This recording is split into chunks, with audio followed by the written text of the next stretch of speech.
Sejam muito bem-vindos ao EAD Unifatece. O futuro já começou. Essa frase nunca foi tão verdadeira. A gente está vivendo a maior revolução tecnológica que a humanidade já viu. São novas formas de trabalhar, de empreender, novos jeitos de se comunicar, novas maneiras de ensinar e de aprender. E você está de parabéns por fazer parte dessa revolução digital aqui no Centro Universitário Unifatece, uma instituição de ensino inovadora e acessível que está levando educação de qualidade para todo o Brasil. Nossa rede de polos parceiros não param de crescer. Já estamos presentes em todas as regiões do país. Ofertamos mais de 200 cursos de graduação e pós-graduação nas modalidades EAD e semipresencial. Com metodologia flexível e inovadora, nossos cursos estão organizados em trilhas de aprendizagem que facilitam o desenvolvimento acadêmico dos alunos de forma intuitiva e dinâmica. Além disso, nossos estudantes têm suporte e acompanhamento pedagógico constantes com o melhor time de professores e tutores do Brasil. E para os cursos e disciplinas que necessitam de atividades práticas presenciais, a gente criou os megapolos que contam com uma infraestrutura inovadora, com laboratórios totalmente equipados e tutores especializados. Viu só? É por isso que a EAD Unifatece é nota máxima no MEC. Centro Universitário Unifatece, fazendo o seu futuro. Olá, tudo bem, alunos? Novamente é uma alegria estar presente com uma aula extra. É um procedimento recente da Unifatece na modalidade EAD, onde nós, de uma forma bem rápida, tratamos sobre a essência de um determinado assunto, com o intuito, então, de que vocês tenham as principais características abordadas de um tema. Na aula de hoje, nós temos o planejamento urbano e o meio ambiente. O próprio nome já nos diz, né, o tamanho da importância que é o tema, principalmente no quesito de que todos nós moramos numa comunidade, independente se ela está na área urbana ou na área rural. Aqui, especificamente, a gente tratando, né, da área urbana, mas realmente nós sempre estamos em grupo, né? O ser humano ele busca agrupamentos, né, onde as principais características são a questão cultural, principalmente, envolvida, né? E além da questão cultural, nós temos também aí as questões de edificações, que é o principal, vamos dizer assim, a principal característica, né, das aulas, visto que eu estou falando aqui para alunos de engenharia civil, alunos de outros cursos de engenharia, né, provavelmente alunos também de cursos de tecnologia, própria arquitetura, enfim, e a comunidade pública, né, através do YouTube. Sendo assim,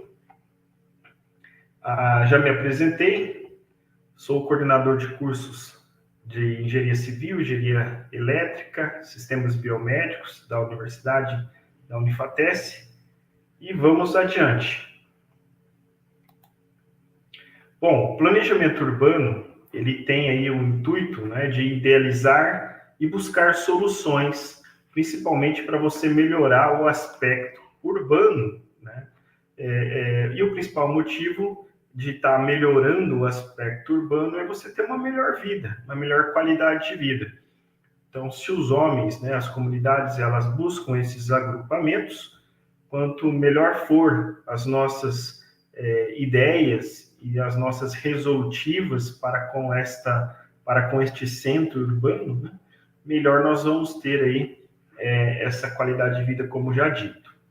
É importante ressaltar, até em negrito aí, que todos nas cidades, até por lei, por legislação, né, é importante ter a questão da inclusão e da acessibilidade. Todos têm direitos de ir e vir, principalmente nos locais públicos, mas não só os locais públicos. Os locais também privados também têm a mesma relevância. Tá? Então, todos os homens perante a legislação, perante a Constituição, inclusive, nós temos que ter aí vamos dizer assim, o direito de acessar quaisquer lugares. Boa noite, Fábio Santos, tudo bem?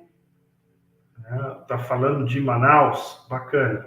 A gente está falando aí sobre a introdução dessa aula rápida, né, de planejamento urbano e meio ambiente.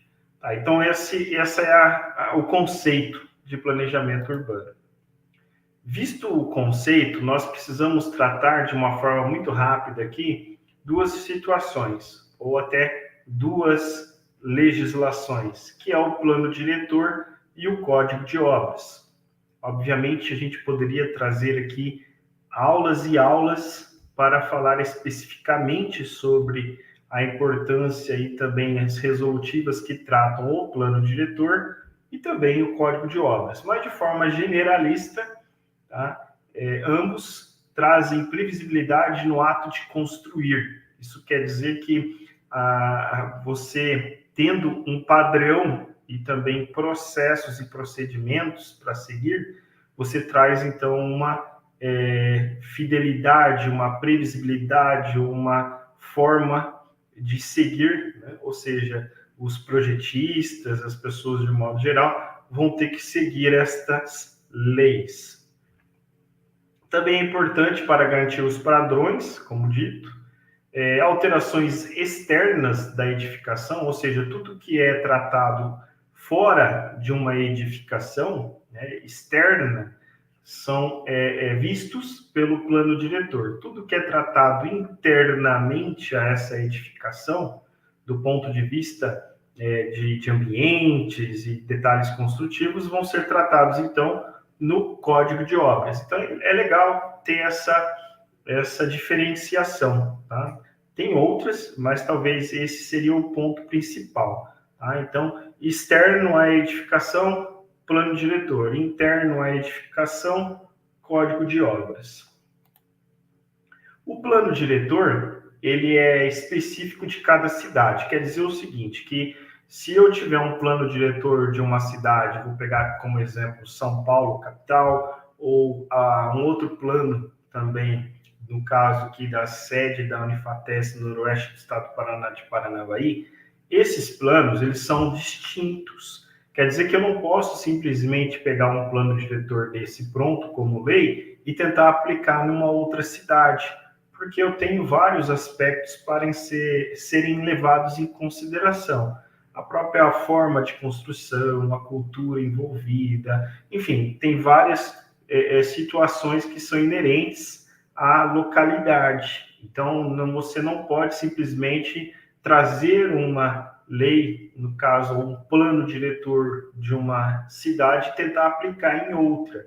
Até se você for analisar a forma como isso é tratado na legislação, inclusive na forma de construir um plano diretor, você tem muitas etapas que são obrigatórias de discussões com a sociedade, de discussões com os conselhos municipais, discussões do ponto de vista político, inclusive o plano diretor pode ser tratado como uma ferramenta política, né, não só técnica, sobre o teor. Quer dizer, você vai falar disso também nas câmaras municipais e assim por diante. Então, de forma bem coesa, o plano diretor não pode ser copiado de uma cidade para outra, e sim ele tem que ter todas as características inerentes daquela cidade.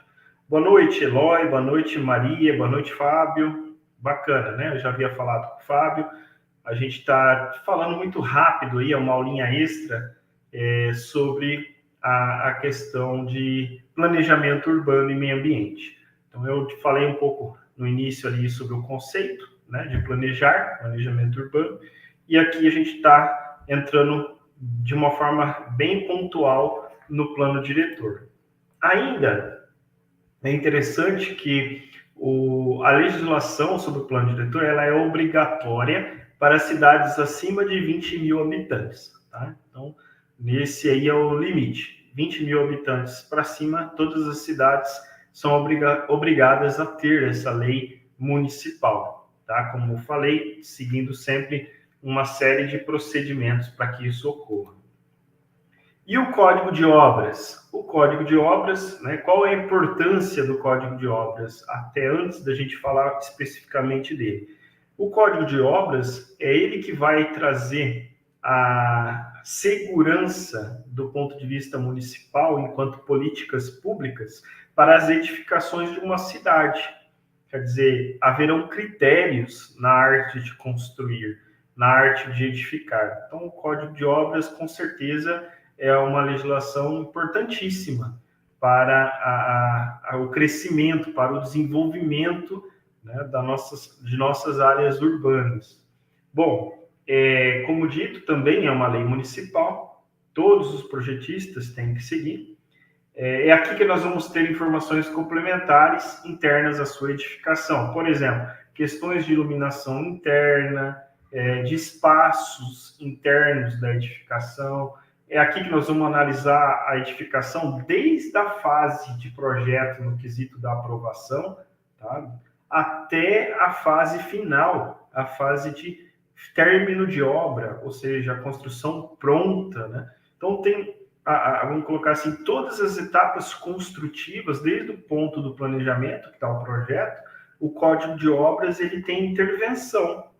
Então, é interessantíssimo a gente entender essa relação, né? Quando você vai buscar fazer um projeto, independente de qual é, de uma residência plurifamiliar, multifamiliar, você vai fazer os projetos e vai buscar uma aprovação no município, na prefeitura da sua cidade.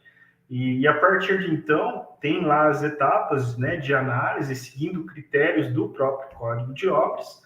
Tendo esses projetos aprovados, você vai buscar ter as licenças, as autorizações para que você possa construir através dos alvarás. E assim que você termina essa edificação, você precisa deixar isso regularizado, inclusive na Receita, na Prefeitura, e para que você depois possa também ter os seus registros dessa construção, até que você possa ter o ABITS e assim por diante, né? O próprio atestado de conclusão de obra. Então é importantíssimo entender que todas as etapas, ressalto aqui, de uma edificação, elas passam pelo Código de Obras. Então veja o tamanho da importância que é essa lei municipal. O Código de Obras, por incrível que pareça, ele não é obrigatório. Então, é muito triste, como profissional aqui, dizer para vocês que em alguns lugares do Brasil o Código de Obras não existe, não foram atrás dessa legislação municipal. Então, é importantíssimo, né, ter difundir essa informação através de nós profissionais, alunos que serão profissionais tão logo, para que conscientizem principalmente os políticos da sua cidade, da sua região, no quesito, então, de ter um Código de Obras que seja exequível, que seja possível, principalmente dando aí segurança, né, para que as construções elas sejam feitas da melhor forma possível. Né? Parte do princípio que se você tem profissionais na área da engenharia, da arquitetura envolvido, e eles seguirão os trâmites dessas legislações municipais, aqui a gente está falando então do Código de Obras e do Plano Diretor, ao término dessa construção, dessa edificação, você tem uma segurança do ponto de vista social, quer dizer, você vai ter uma garantia de que as pessoas estão seguindo regras, tá? Então é importantíssimo levar dessa maneira, tá? Boa noite, Anitta, que bom, né, o pessoal entrando aí na aula, para que a gente possa, de uma forma um pouco mais rápida, ser incisivo, né, ser cirúrgico aqui nessa questão das leis municipais. Bom, dando um certo desvio, né, desses dois subtemas, né, que é o Código de Obras e também a questão do plano diretor, é importante agora entrar, né, na parte do meio ambiente, que também está lá junto com o tema dessa aula. A importância parece até um tanto quanto óbvia, né? A gente ter pontos ou áreas ou setores verdes, né, nas cidades de modo geral.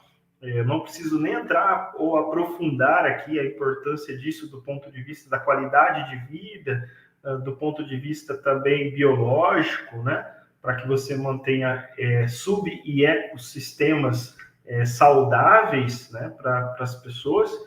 E aqui eu coloquei uma foto de Curitiba. Curitiba, a capital aqui do estado do Paraná, é uma cidade que tem um histórico de preocupação quanto ao meio ambiente.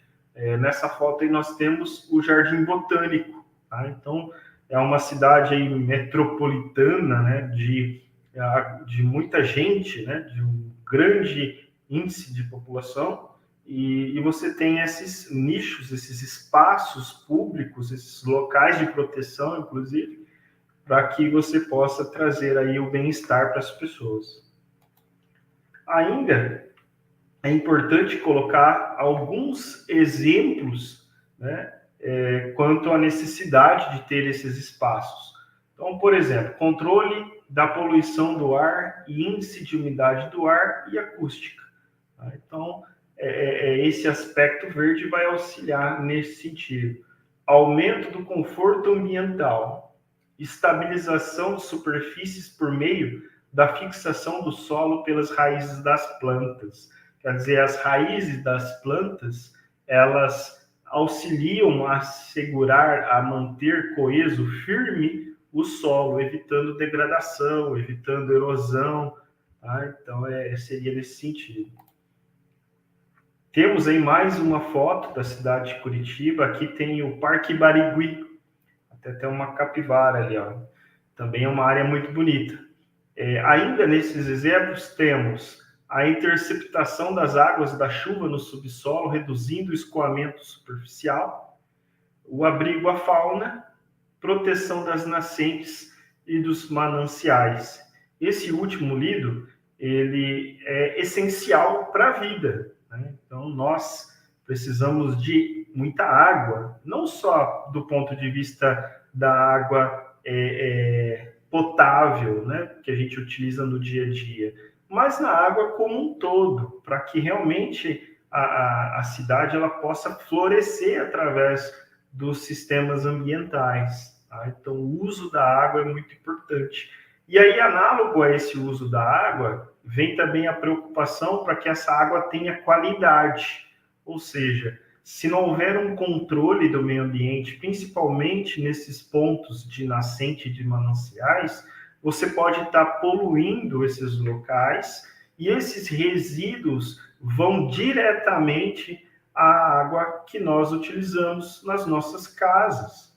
Quer dizer, se você não tem um excelente controle, inclusive com punições através da legislação, essa água pode ir à captação, né, de água das concessionárias, onde mesmo com o tratamento pode ser que traga algum desconforto aí para a população. Então é essencial ter essa visão e vou além, não só a visão inicial e também a visão, né, presente dessa situação, mas a visão pensando lá na frente, no futuro, para as próximas gerações.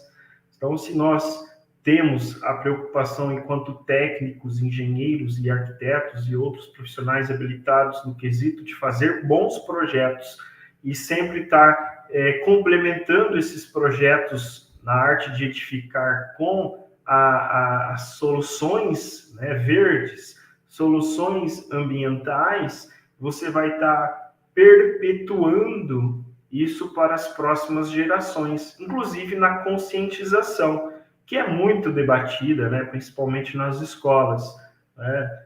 Por incrível que a gente apareça, por que a gente entenda, né, as crianças elas vêm realmente desde a escola falando sobre a importância do meio ambiente e talvez quando vem para as residências, né, se não houver esse trabalho dentro das casas para que a criança continue levando isso nos próximos períodos de crescimento, quando ela chegar à fase adulta, que ela relembre e pratique esses conceitos, né, para que não se perda isso ao tempo. Pois bem, então temos aí mais alguns exemplos da importância das áreas verdes nos centros urbanos. Temos aí mais uma foto colocada né? Inaugurado em 54, com uma área de 158 hectares, entre as avenidas Pedro Álvares Cabral e República do Líbano e 4 Centenário, o Parque Ibirapuera é um parque tombado e é patrimônio histórico de São Paulo.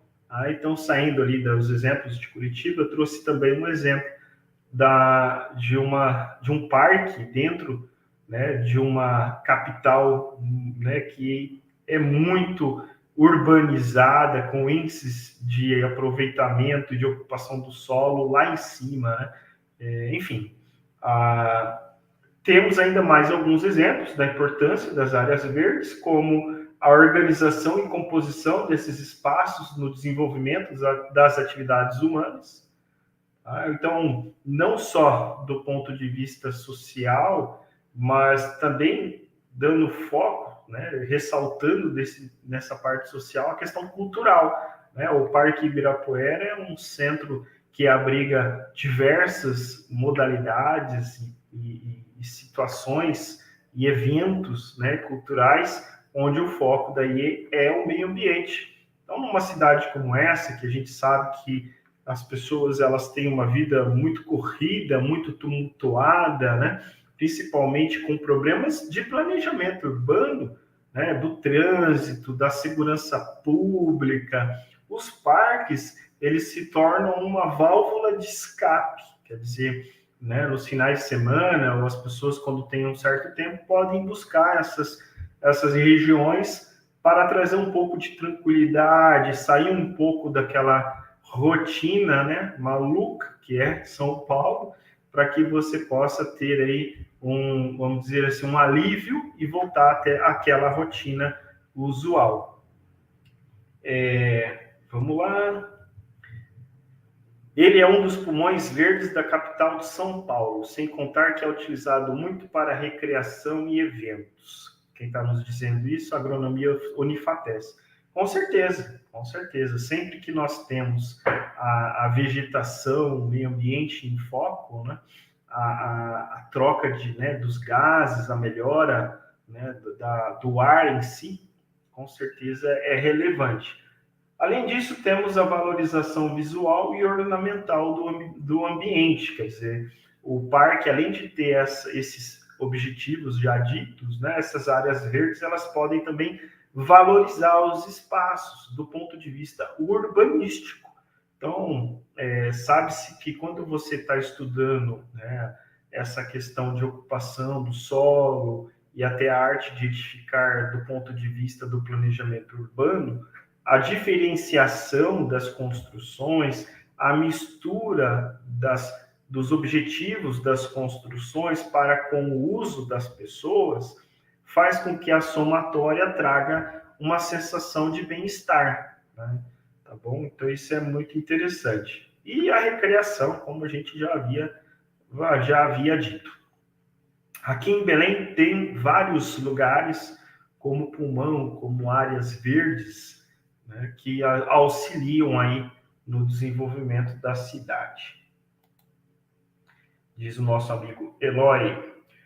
Bom, ainda podemos trazer mais alguns exemplos. Essa foto também é uma foto que eu busquei aí na internet para exemplificar o Parque Ibirapuera, lá de São Paulo.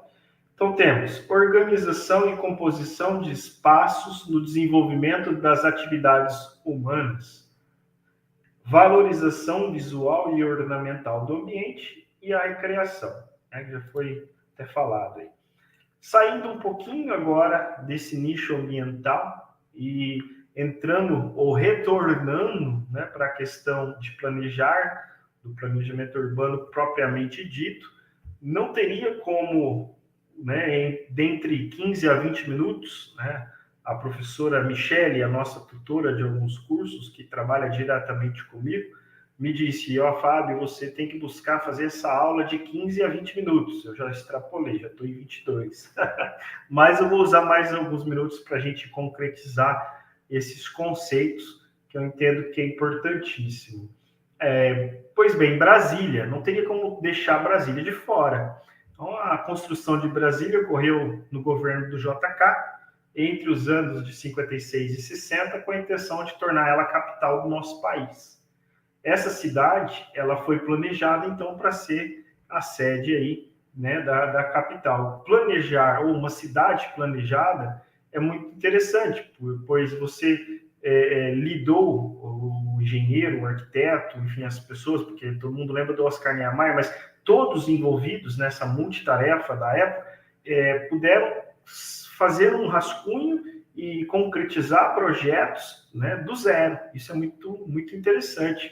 Então, facilita, você consegue trabalhar com grandes avenidas, grandes espaços, né, principalmente do ponto de vista ambiental para parques, você consegue setorizar as áreas comerciais, residenciais, industriais, consegue mesclar essas áreas com a intenção de você ter pequenos centros, você consegue fazer uma série de coisas do ponto de vista do planejamento. E a gente sabe que o Brasil, ele tem muito poucas cidades que foram planejadas ou que puderam ser replanejadas durante a sua história. A grande maioria das cidades, realmente, elas foram se adaptando e buscando conceitos de planejamento conforme o andar, conforme a história dessa localidade. Então, às vezes, você se depara com problemas quase que patológicos, né, de tentar fazer as resoluções, principalmente no aspecto do trânsito e da segurança pública. Mas então, estamos aí, Brasília. Não tem como não falar de Brasília e mostrar uma foto, né, do Niemeyer. Aí tem uma foto dele esboçando a Catedral de Brasília. Para que essa mudança, né, da capital ocorresse, foi necessário um grande gasto de recursos financeiros e humanos, construindo uma nova cidade, retirando a capital do Rio de Janeiro da época. Tem até umas fontes aí, eu coloquei para que vocês possam, então, buscar um pouco mais sobre o tema. É importantíssimo. Quem gosta, né, dessa área de planejamento urbano, na arte de edificar nas grandes, médias e pequenas cidades, que faça, então, a leitura desses dois sites aí, que eu tenho certeza que vai abrilhantar, tá, o conhecimento de todos. É isso, tá? Fico muito agradecido, realmente foi uma aula relâmpago, né? Muito rápida, e nesse sentido, então, de falar sobre os principais conceitos, falar um pouquinho sobre o planejamento urbano, mostrar pelo menos as duas principais legislações, leis municipais que tratam sobre o nosso plano diretor e o Código de Obras, e dar uma pincelada rápida aí na questão do meio ambiente, tá? E fico agradecido, teremos aí outros momentos para falar sobre outros assuntos. Agradeço a participação de todos. Um abraço para todo mundo. Até a próxima.